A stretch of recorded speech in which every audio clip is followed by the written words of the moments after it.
অনেক ভালো লাগে। হ্যাঁ, আপনার পড়ে যাবেন তো? না, পড়বেন না?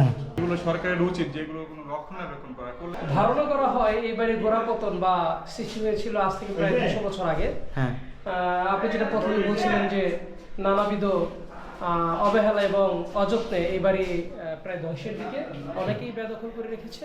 হ্যাঁ।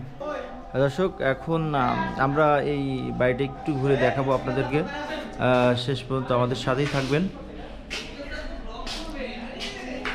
হ্যাঁ, আপনার একটা সাক্ষাৎকার নেব স্যার।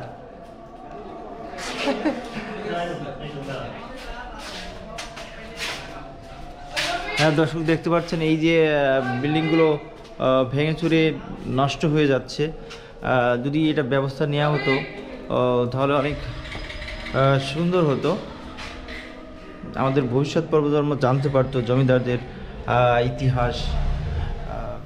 কিন্তু এটা দুঃখজনক বিষয় যে এটার কোনো ব্যবস্থা নেওয়া হচ্ছে না। এই লক্ষণ সেনের এই জমিদার বাড়িটা দেখতে আসলে আপনার ভালো লাগবে। উপরের দিকে উঠলে ছাদের এই যে আপনার কার্নিশে গেলে এই সাইডে ছাদের কার্নিশটাও অনেক সুন্দর। এটাকে আপনার থাকার জন্য জায়গাটা করছিল, সেগুলো মোটামুটি ভালো। তবে সরকারের উচিত এই ধরনের যে প্রাকৃতিকগুলো আছে বা এই ধরনের যে ঐতিহ্যমণ্ডিত যে জায়গাগুলো আছে জমিদার বাড়িগুলো, এগুলো সরকারের উচিত যেগুলো কোনো রক্ষণাবেক্ষণ করা করলে দেখা যাচ্ছে এই জায়গাটা আরো দীর্ঘদিন ধরে মানুষ এগুলো দেখতে পারতো, আমাদের অতীতের ইতিহাসগুলো এগুলো এখানে এসে জানতে পারতো। এই প্রাকৃতিক সৌন্দর্য অনেক ভালো লাগে। হ্যাঁ। আমরা এখানে আসছি, হ্যাঁ, ঘুরে খুব ভালো লাগলো। হ্যাঁ, দেখতে পরিবেশটা খুব সুন্দর, হ্যাঁ, খুব ভালো লাগছে। ঘুরতে আসলাম, হ্যাঁ, খুব ভালো লাগলো এসে হ্যাঁ। এখানে। আর এই বাড়িটা যে নষ্ট হয়ে যাচ্ছে, এর সংস্করণ বিষয়ে আপনার কি কোনো মতামত আছে? যে এটা সংস্করণ হইলে তো অনেক ভালো লাগবে দেখতে, পরিবেশও সুন্দর।